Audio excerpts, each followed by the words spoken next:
Okay, so the stock that I'm pitching here is Nanox Imaging Limited, ticker symbol NNOX, with their mission to scan globally to protect one's health. So what are they trying to do? Nanox's aim is to provide medical imaging to the 2/3 of the world that don't have access to it, and to provide faster access to the 1/3 that does have access.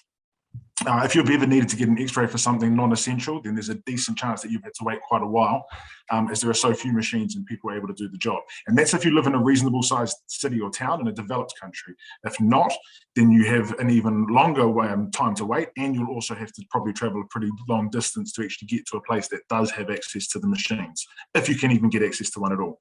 The reason there aren't many machines available to do the work is because the cost of the machines is too prohibitive for the smaller medical practitioners to afford to buy them, not just in the initial upfront purchase, but also in the maintenance of it.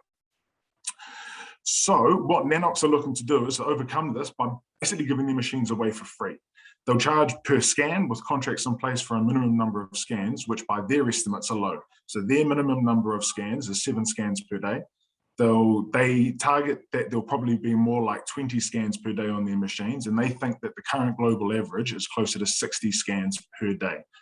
So Nanox have been the disruptor in this industry by changing 120-year-old technology. Basically, the technology for x-rays hasn't changed more or less since it's been invented. In simple terms, x-rays needs to get up to 2000 degrees Celsius. It needs to get really hot. And then they need machinery to cool it down, to cool the cathode down, which is what heats up. Nanox have found a way to use a cold cathode, which reduces the cost of x-ray machines to the point where they can basically be given away for free. So what's their potential? I honestly think that this has the potential to become a 100-bagger, and I know that's a massive call, but if their technology works and if they execute in the way that they say they will, then this is going to 10x in 5 years. There's no doubt in my mind about that. I think within 10 years, it would go 40x, and from there, it wouldn't be too much of a stretch to get to 100x. This is a $1 billion company at the moment, just a little bit over. So going to 100 billion with what they're hoping to do is, I think, possible. There are risks involved, and with 30 seconds left, it would be remiss to say that there aren't any risks. So they have single source FDA approval, but what they're promoting is a multi-source cathode. So that doesn't have FDA approval yet. That's due at the end of the year. Pre-revenue product, so there's a lot of volatility around it. It's down 75% from its highs earlier this year. Short reports have been published, which I think are misplaced, but they're out there. And the management has a couple of hiccups that they've made along the way, which they're changing the management as a result. I have a question. Great job, both of you. I have a question about Nanox. What is a green flag or a milestone coming up that would bolster your confidence that this company is on that path to let's start with 10x? Yeah, sure. So there's the most immediate one is their FDA approval. So they're waiting for the FDA approval on their multi-source. So that, in layman's terms, and I'm very much a layman, they've got a whole lot of these sources which basically try and get the images, and that's what they're firing off. They've got FDA approval for one to be used. Their technology has a whole lot of them around there, and that's the product that they're going to sell. So they've shown that the technology works, but they need that clearance from the FDA to use the multi-source to have them all up there. Once that comes through, then they have a product that they're actually able to push out there to market. So that's the most immediate thing. They have submitted the FDA application. FDA came back and said that they wanted a little bit more information, which they actually did when they submitted the FDA for the single source as well. That cleared fine. So that's really the key thing that's coming in. They've already got factories that they're building over in Korea. So they're full steam ahead, basically putting all these things. They're assuming that it's going to get FDA clearance. But that's the most immediate one. Once that clears, it's going to go from there. If that clears, I should say if, because we just don't know whether it's going to, but all signs are very positive. Do you have a sense of the timeline on that?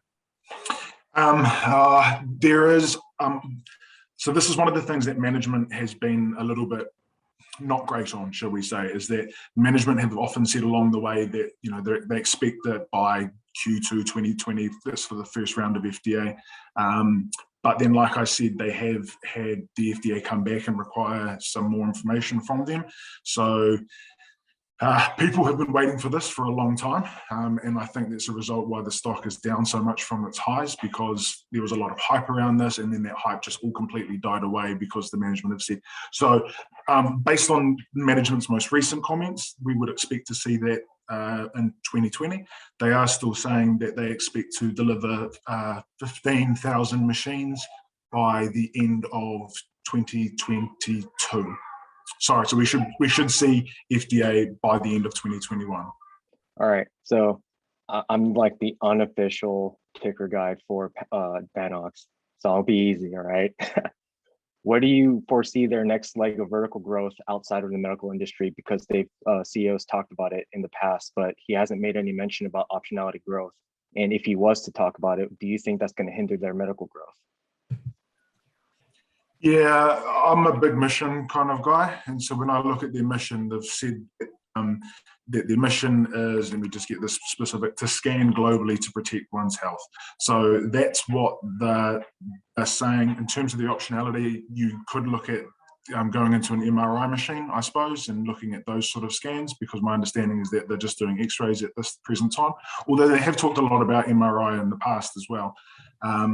So if they can branch into those sort of things, great. I think based on what they're saying, and again, you have to take their word for it if that all their numbers in terms of global, their global numbers are accurate. But based on that, their TAM is huge. So I don't necessarily think they need to extend out into that. If they did extend into other medical imaging devices, the technology is possibly all similar. I'm not, I'm too clued up on that area myself, but if they can go into those areas, then great. I would love them just to focus on walking before they run, and they can walk a long way with what they're trying to do at the moment before even branching into any of that other stuff. Just to clarify, they're not getting FDA approval. They're looking for the 510K clearance. Why do you think that they're not putting in a new device machine, going for the full approval route, and instead trying to do a 510K clearance? My understanding on that is because that's not what they're wanting to market. So they're wanting to market the multi-source. That's their key thing. The single source was just the first step in order to do that. So they're basically saying the single source is safe. That's all good to use. And then from there, one would assume that going to a multi-source is just formality. But the multi-source is what they're wanting to market. That's the product that they are going to be selling, in inverted commas, because they're not actually selling it. But that's the product that's going to make money. So that's my understanding is why they went that route. People have talked about why don't they just go for the single source and then give that out to other manufacturers and get other manufacturers to license it. I guess that's a possibility, but that's not the route that they're wanting to go down, is my understanding. My question is about technical analysis. If looking at the charts, is there anything for both of you about the charts that make it seem like it might be a good time to buy, or some kind of reversal about to happen, anything like that? I wouldn't even dare try and play this. If you played it and you played it well, you'd make a fortune, but it's just absolutely all over the show. When they got FDA single source clearance, it went up, I think, about 50% in after hours. When the market opened the next day, it dropped back to, I think it might have even gone negative.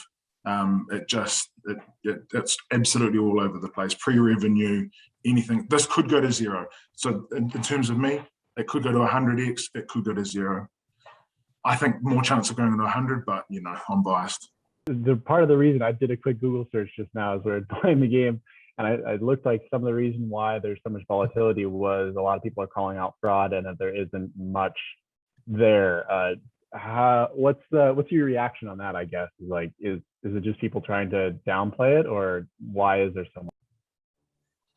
I think it was just a really easy target. It ran up massively earlier on this year.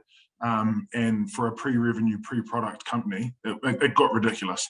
And so for the shorts, I think it was just a really, really easy target. Yes, there is potential for fraud. There is in any company. If you look at a difference between those companies that have done for fraud and Nanox, or that company that's going to trial at the moment, with the blood testing that did turn out to be a fraud. If you look at the board of Nanox, you've got people who are leaders in their profession and in this area. if you look at the backers they've got, you've got some massive international backers. So the people who are supporting Nanox and who are behind it are world class. If this is fraud, there's a lot of people going to jail, and a lot of really credible people are going to lose a massive amount of reputation, as well as money, as well as going to jail.